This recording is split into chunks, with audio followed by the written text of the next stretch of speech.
Howdy, howdy, howdy, my name's Anachi Sasuke, and welcome back to Let's Read the SCP Foundation Wiki. In the last episode, we had two spooky carnivals, cactuses that go boom, trees that go nom, and helmets that go helmet, I guess. I don't know.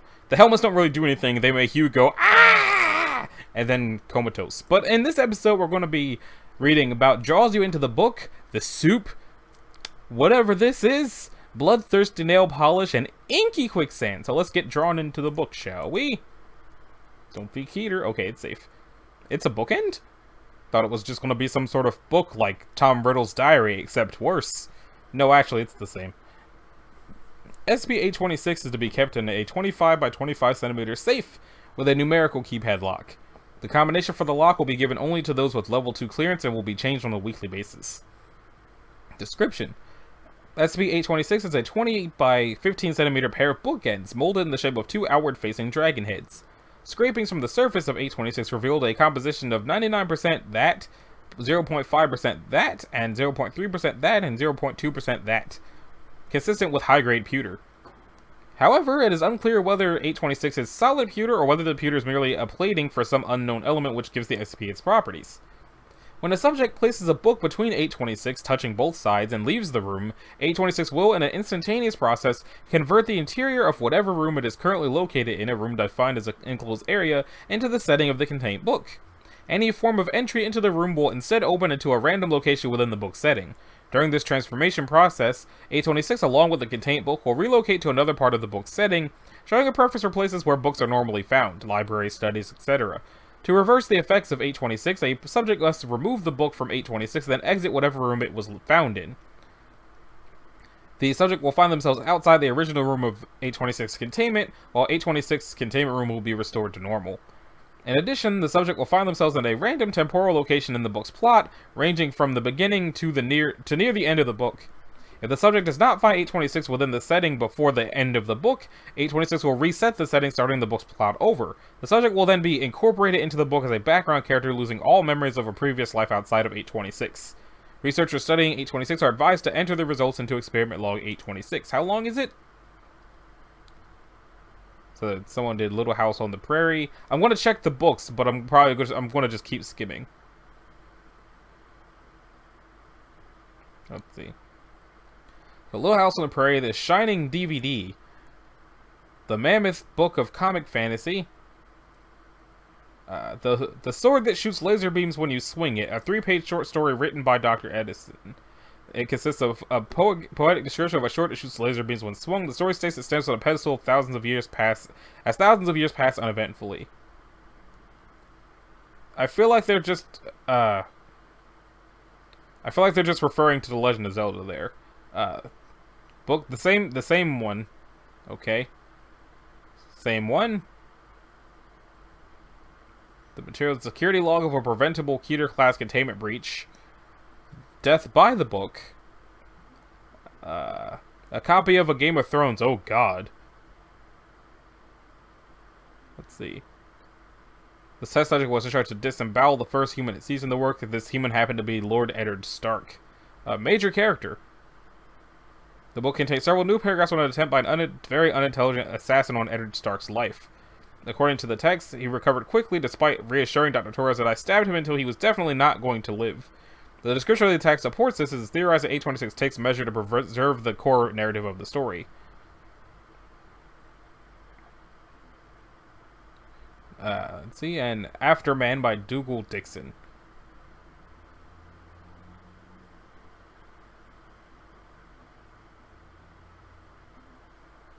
Interesting. This seems like it would be interesting to read the entire thing, but also I don't feel like I need to do that. So, the soup. The soup is safe. Site 827 has been established at the location of 827's discovery. For the purposes of the Foundation, 827 has been outfitted with a specialized cell reactor that allows for the introduction of samples and removal of their products. Personnel actively interacting with the soup are to wear full level C or higher hazmat gear. Samples introduced into 827 require approval of Project Director. Not the approval, just approval of... I feel like there should be a "the" in there somewhere. Samples from only one individual at a time are to be introduced to ensure there's no genetic cross-contamination. What is the soup? All samples are to be screened for genetic chimerism. In the event that more than one distinct genetic sample is introduced to the soup, the sample is to be removed using procedure 827 Hari and incinerated.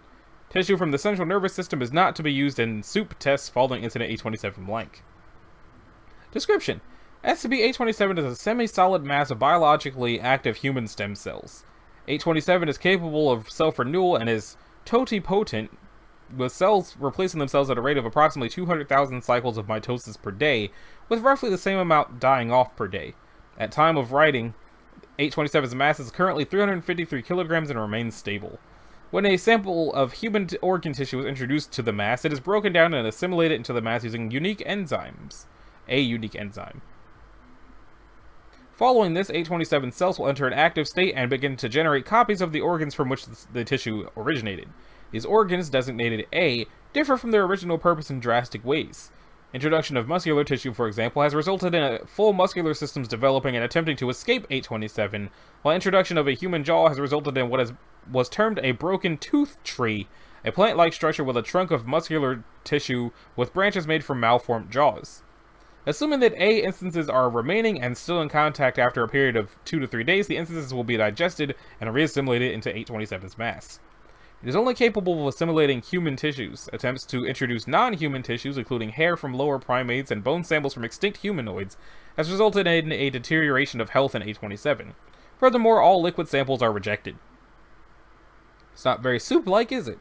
Sample log. Part of a human liver donated by Dr. Ming. They were suffering from liver failure and due to a rare blood type donated on the condition that the resultant organ be transplanted back into him. After 12 hours, they produced one apparently healthy human liver matching Dr. Ming's blood type. The transplant was successful, however the A instance was incapable of producing bile or processing alcohol. Instead, it acted similar to a liver found in a human fetus producing red blood cells. Ming developed primary polycythemia and eventually died due to his condition. One pelvis and 2 femurs. 7 hours after introduction, the surface calcified entirely. Researchers present broke through the calcium shell, exposing the resultant A instance to the air. The A instance resembled a human pelvis, but with a single joint where the coccyx would be located, with a single leg growing out of it.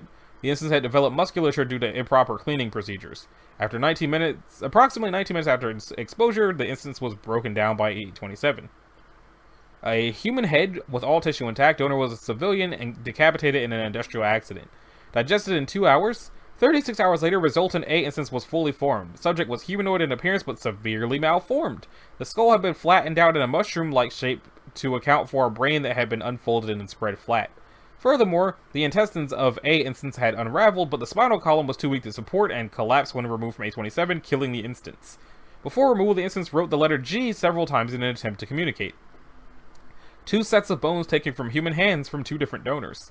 Result, a vaguely serpentine instance of A was created, assembled entirely from the various bones found in the human hand. The instance was capable of independent locomotion and began growing musculature and skin resembling that of a human arm. The instance escaped 827 and was capable of surviving for 6 days despite the lack of any digestive or respiratory system before being neutralized by a security agent. Sample, a human brain. After 18 hours, it produced a reconstruction of a nervous system but anomalous in construction. The brain was triple-lobed and appeared to be built for a hexapodal humanoid with 4 arms and 2 legs. Appeared to be self-sustaining within 827. Upon removal, the instance expired. Addendum Recovery Log. 827 was recovered at the lab of one Dr. George Farrow in Redacted, Idaho, USA. Dr. Farrow had disappeared after being diagnosed with malignant pancreatic and breast cancers, and was expected to live less than 6 months. According to excerpts from Dr. Farrow's personal notes, he was intending to rejuvenate his organs with self-administered stem cell therapy. It is unknown if 827 was the result of that therapy or the method Dr. Farrow used. The following are excerpts of notes taken by Dr. Farrow shortly before his disappearance. The cancer's not going away. The therapy should be working. Instead, there are strange lumps all over my skin, but the doctor says they're not tumors. They're not even melanomas or moles. They're just little humps of flesh. I tried lancing them like a boil, but the one on my shoulder ate the needle.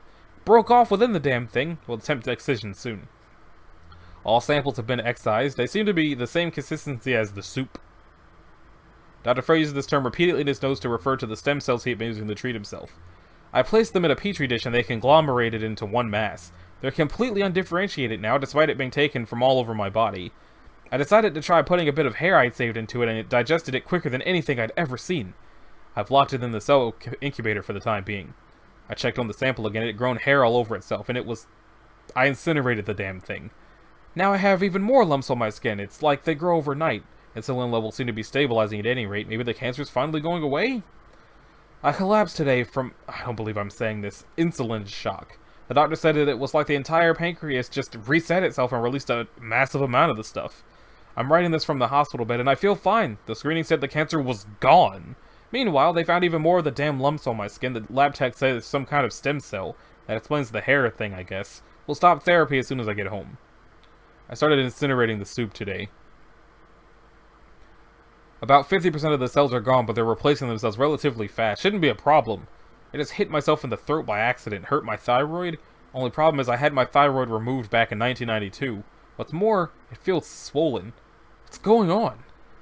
More of the lumps in the soup won't stop growing. Damn it, damn it, damn it. I've just started cutting them off and throwing them into the soup so it's easier to get rid of all at once. I'm thinking of saving a small sample for later analysis. My entire arm is one giant soupy lump and it's rotting. Too many waste products. I gotta agitate it somehow. I tried the egg beater and that seems to be working well for now. The entire left side of my body is stem cells. They're useless, but I seem to have full brain function. Gotta agitate it constantly. Maybe I should just stick it all in that big cell reactor. I tried cutting off my arm or what's left of it. It ate the knife. I can feel it cutting through a second esophagus. My arm just reconstituted itself. So much blood. Too many toes. What was this? Safe?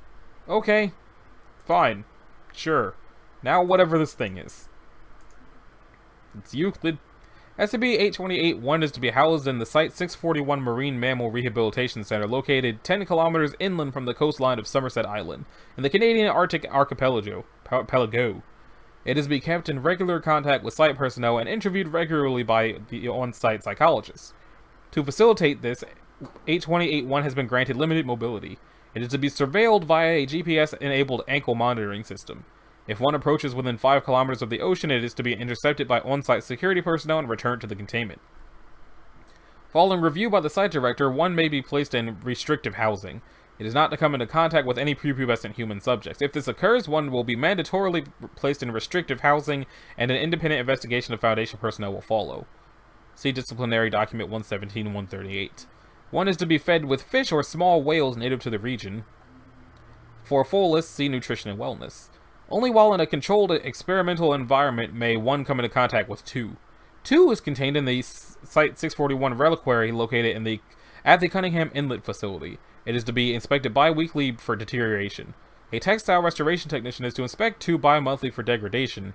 Repairs will be conducted with the assistance of the on-site classically trained Inuit shaman. Alright. Where's oh, there it is, okay. 1 is a humanoid organism that stands 1.4 meters tall with white pupilless eyes, long hair, composed of kelp-like unbranched stripes of Alaria esculenta. Bladder-lock kelp. The subject's skin resembles a fish of the Myocephalus genus? Sculpin. 1 is amphibious but cannot remain out of water for more than 10 minutes without suffering from dehydration. The subject's hands and feet are webbed to facilitate swimming. Medical examination of the hair has revealed that it is permeated by extensive vasculature, indicating that the organ is used for gas exchange. The subject's body appears emaciated, but the subject has yet to request food. If offered food, one will consume it to be polite, but it is unclear if the subject requires regular feeding. The subject was found with severe tooth decay and has been provided with dentures and dental care after containment.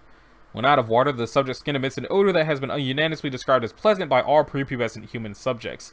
Importantly, children have described the scent as comforting and maternal during interviews. Analysis of the subject's skin secretions has revealed the presence of a volatile organic substance which may act as a pheromone. It is hypothesized that this compound may aid the subject in his efforts to befriend children. Research into the mechanism of action is ongoing. 1 has been extraordinarily cooperative with Foundation personnel during containment. Psychological analysis reveals that 1 exhibits symptoms of post-traumatic stress disorder, including intrusive recurrent recall, insomnia, and hypervigilance. Paradoxically, these symptoms are exacerbated by exposure to the sea, images of the sea, marine mammals, and images of marine mammals. 1 also exhibits signs of traumatic bonding to the Foundations and individuals associated with the Foundation. It is the recommendation of the psychological staff that this bond be exploited for the purpose of containment and study. I'm going to just pull that aside in a different window so I can research that later. Or, you know, get back in there. Let's see. 2 is a heavily water-damaged Mautai, traditional Inuit child-carrying parka, that one was wearing prior to containment. The garment is made of materials traditionally associated with Inuit clothing, seal fur, caribou hide, and thick woolen duffel. When one places a child into the carrying pouch of the garment, the child is unaffected by cold temperatures or hyperbaric ambient pressure and does not need to breathe. The child remains conscious and aware while contained in 2. Recovery. 828 was recovered from Pangnirtung, Canada, when a missing child, Nathan Kwapik, thought to have been lost in a sudden storm, was recovered by fishermen on the abandoned island of Eglunga. The following interview was conducted by local representatives of the Royal Canadian Mounted Police. Forward. The following interview was conducted after the child's recovery. It has been translated from Inkatutut, or Inkatut? Inuktitut. Original transcript available on request. So I guess this is the interview. Alright, little man, why don't you tell me how you managed to get out of that island? I don't apparently know how to do a Canadian accent right now, so I'm just going to read it. Am I in trouble? What? Of course not. Everybody in town was very worried about you. We're just happy to have you back, but we still need to know how you got there, okay? Okay, well, I was playing on the rocks outside of town. I knew I shouldn't, but the rocks are fun. Sometimes if you sit still, you can see whales. I like whales and I wanted to see them. Anyway, I saw something swimming in the water. I couldn't see, though, and I wanted to get close so I could, but the rocks are slippery sometimes and I fell. It's okay, you can keep going. Well, it was high tide. If it wasn't high tide, I would have fallen in the mud. A big wave caught me and I bumped my head. I don't remember what happened right after. It's okay, you can tell us what you do remember. Promise you won't think I'm lying? Sure. Well, I woke up and I was underwater. I could see the sun coming through the waves. It wasn't cold, though, or wet. I felt safe. I felt warm like I was wrapped in a fur blanket. Oh, and I saw a whale. And then I felt a wave, like I was riding a wave into shore, and then I came out of the water on the island where the old buildings are. It was like surfing, only underwater. I bet whales feel like that all the time. Anyway, my friend, your friend, my fish friend. I was scared at first because she looked weird, but she's nice. She's the one who caught me when I fell, or at least she said she did, but I don't remember because I hit my head. But she took me out of her Mountie, and I was trying. She told me where to find stuff for fire and brought me meat that she helped me cook. I stayed on a pier in a fisher's shack. It was our secret place. Did your friend have a name? She said Pichuk. Let's see. Is not. But that didn't make any sense. Anyway, can I see her? She seems sad and lonely. I don't think she has any friends. Maybe nobody should live like that. Did she hurt you or do anything strange? Did she say where she was from? No. She was really nice and real good at fishing. I think it's because she can swim really well and doesn't need a boat. She never said where she was from, so I thought she was from the island. Can I see her? End log. Closing statement. The interview continues in this vein for some time. Throughout, Kopik insists that one did not harm him and was friendly. The story was not released to the public. Local authorities believe the child had experienced hypothermia-induced hallucinations while on the island. In the weeks following the recovery of the missing child, rumors began to spread through the town of a strange marine animal in and around the harbor. Repeat sightings of a strange person on the docks prompted widespread speculation and hearsay. Teriak Le Chatelier, Site 641's on-site shaman, heard the rumors pass through family contacts and decided to investigate on a hunch with a small team from NTF-89E, Thomas's Tuggers. 828 eluded capture for several weeks until captured during an attempt to enter the Quapic family residence. 828 was then brought back to Site 641 for processing. Interviewer, Teriak Le Chatelier. This unofficial interview was conducted en route to Site 641 on board the recently acquired fishing vessel Jean. 828 was sequestered in the live catch hold at the time of the interview. Le Chatelier insisted on the encounter before processing, saying, "The sea is already pretty angry about this. I don't know if we'll make it back." Please note that the following interview was translated from that language that I can't say the right way. Hello down there, shaman. Are you here to consume my flesh and make my power yours? Do you speak for the mother of the sea, come to collect her due? Am I to preserve you? To offer my bones as your tupalak? Tell me so that I may know and we may be without pretense. What? No, I just wanted to talk to you in case your mother decided to cut things short. I want to know why you didn't take the child. This is a trick. No, I'm being serious. I work for people who want to meet things like you. So you serve another master then. What do they want with me? Mostly to stare at you and ask you questions. Are you comfortable down there? 828 stares at Le Chatelier incredulously. I will speak with your masters, shaman. Just thought I'd ask. 828 remained unresponsive for the remainder of the voyage. Interviewers, Agent Scout, Fullbrush, and Teriak Le Chatelier. The following interview took place after several weeks of processing, displayed signs of agitation, and an intervention was undertaken at the request of Le Chatelier. Good afternoon, 828. We understand you've been having trouble. What is SCP-828? That's the designation we've assigned you. A name? A designation. You can think of it as a name if that's easier for you. I see. Regardless, the maintenance and research staff have reported that you have been increasingly agitated and resistant. We're here to find out why. Indicates Fullbrush. Is that your master, Shaman? Does this Qualunat hold your leash? Excuse me? The only leash Fullbrush holds here is his. What my associate means to say is that we work for the same organization, but I'm not directly responsible for him. Everybody you see here works for the same group of people. We want to learn about you. That's what he said. I wasn't going to lie to you. You know how much those cost anyway. Too steep to lie to you. I don't know what to say. When you caught me, I thought... You thought we'd dissect you or kill you or enslave you? Reasonable assumptions, but not what we do. We just want to keep you safe with us and learn from you. 828 remains silent, looking thoughtful. Yeah, we'll keep you safe. You'll have a home. I wouldn't have to seek children anymore? No, you're free to keep to yourself if you like. Probably won't see anybody unless somebody really wants to talk to you or something. Don't ask me why they want to, that's just their way. What if what? What if I want to talk to people? What if I need to? Well, typically we only keep things like you as restrained as they need to be. There are incentives for good behavior, cooperation. What does it mean for me to cooperate? What do you want? You want to kick up this chain, Brushy? If you want to cooperate, I will speak with my superiors and we can arrange something. End log. Dr. Isaac Rosenthal and Teriak Le Chatelier. The following interview was conducted in full cooperation with 828 following negotiations with site administration. Dr. Isaac Rosenthal has been tasked with establishing biographical and anomalous details regarding 828. Boop. Alright then, 828, why don't we start with some history? Tell me about yourself. Where do you want me to start? The beginning? Whatever part of your life you'd like to consider a beginning? My memory is more torn than my Amauti, Umlik. She'd ripped holes in it when I was taken. I only remember what she wants me to. Playing the pronoun game, eh? Some memories stay. I lived on Baffin Island, in a village where the water was dark and cold and the bay narrow. We were hidden then. The invaders from the west had not come so far. The invaders from the east were yet to arrive. I had a family then. I was a mother. What do you remember about your family? My husband was gone, I think. He died. A bear broke his neck on the ice. A sudden wave washed him into the sea. His jealous brother killed him. He was lost in a blizzard. Or one of the invaders shot him with their bows. It doesn't matter. My son and I were left behind. I was inherited by my husband's brother. I remember him struggling to catch enough for all of us. He was not a strong man. He would skulk to the sweat hut to commune with the shaman. We were, as a family, a burden to our people. Burdens do not last long on the ice. How does this fit into your current state? She's setting the scene. Just let her keep going. My son was old enough to watch the men, but not old enough to know better. He'd seen them hunting, learned how, watched them hide down one of the Polinia, learned to sneak up. The boy was clever, you see, always carving the smallest figures into ivory and stone. He killed a seal, came back home with the dog smiling, waving his slate knife in the wind. I smiled then.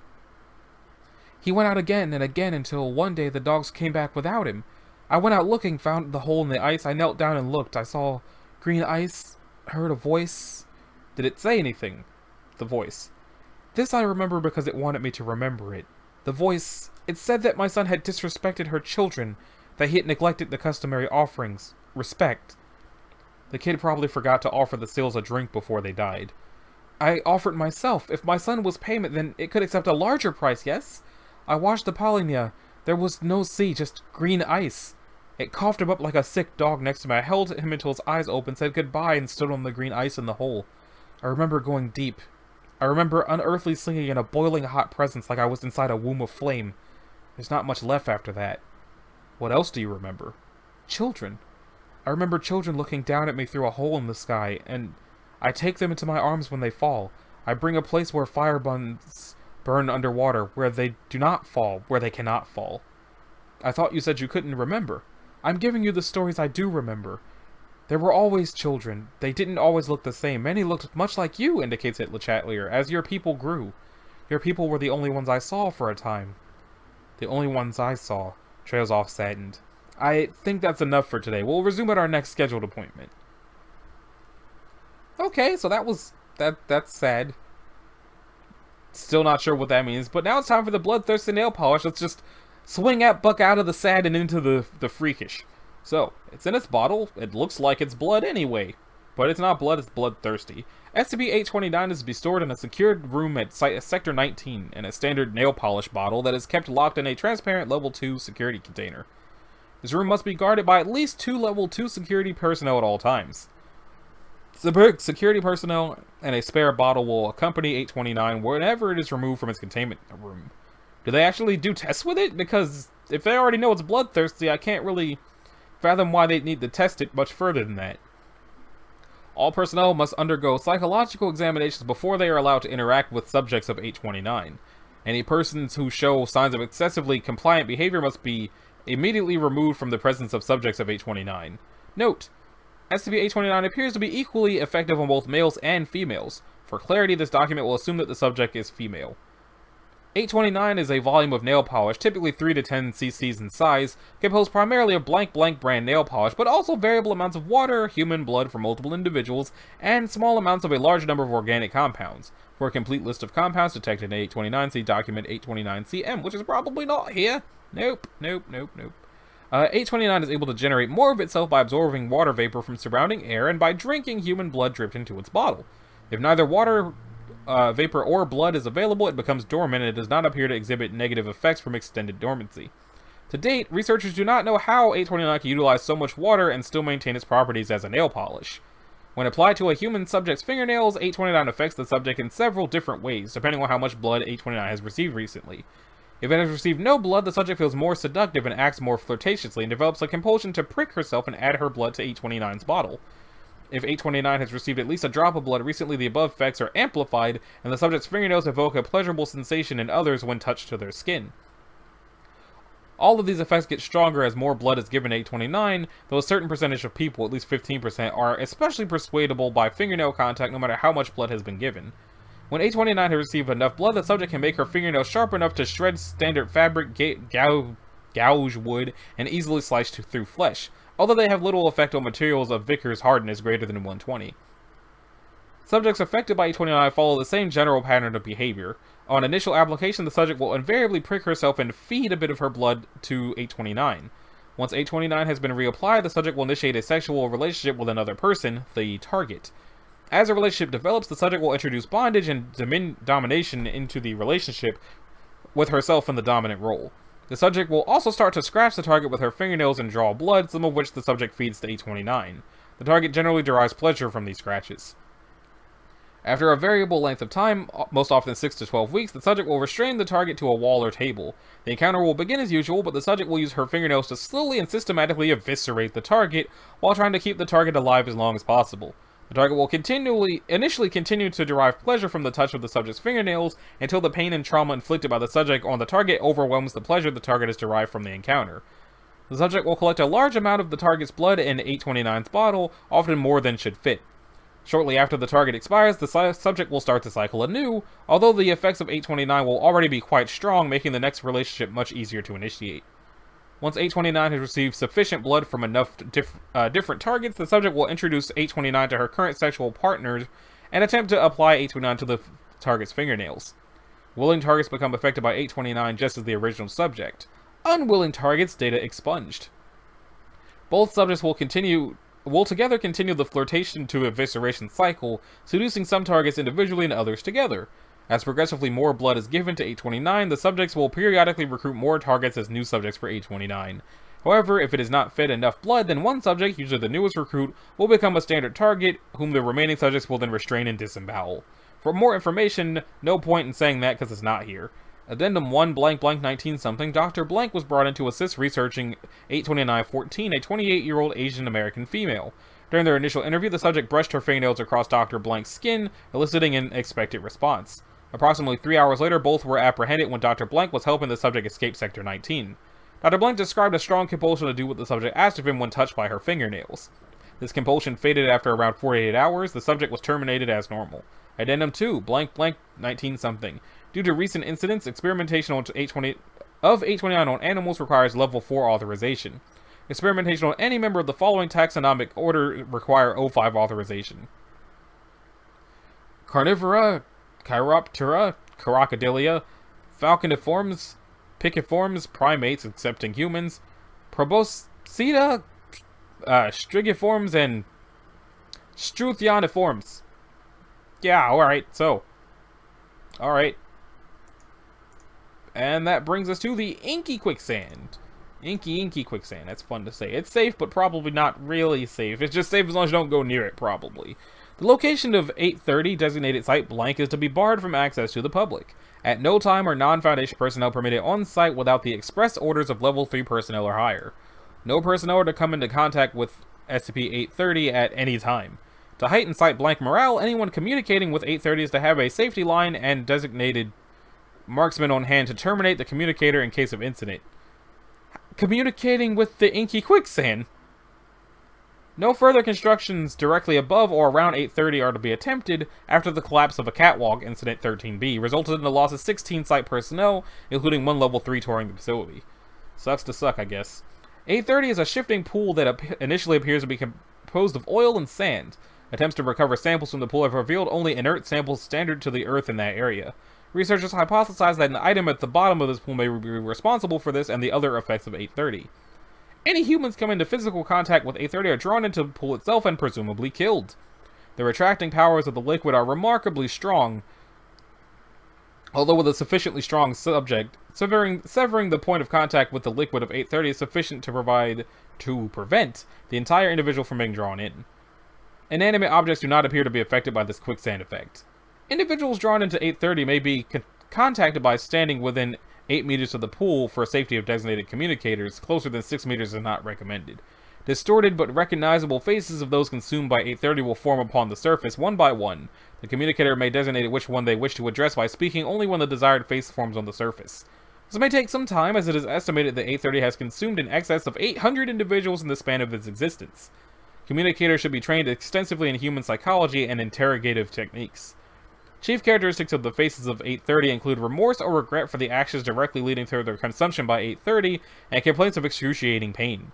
It is extremely difficult to change the subject when communicating with the face of 830. Non-Foundation personnel within 830 are predominantly occultists of the blank and blank blank traditions, apparently eliminated by the Chaos Insurgency from the years of 19 blank to 19 blank, before 830 was seized by Foundation personnel in 19-something. Translators are on site for any volunteers wishing to communicate with these faces, although prolonged exposure to 830 has severely diminished their communicative ability. Most faces from this period are incoherent or disjointed in their speech patterns. Over 50% are suffering from various forms of aphasia. Information collected on the blank and blank blank traditions has been cataloged and is available for study upon the request of Dr. Jonas DeWitt, head research for 830. So, that about does it for this episode of Let's Read the SCP Foundation Wiki. The book was less messed up than I thought it would be.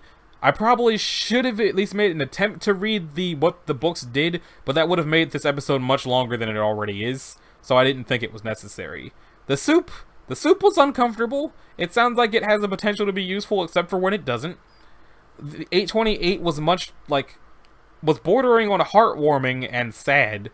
The bloodthirsty nail polish was kind of funny, and the Inky Quicksand is just weird.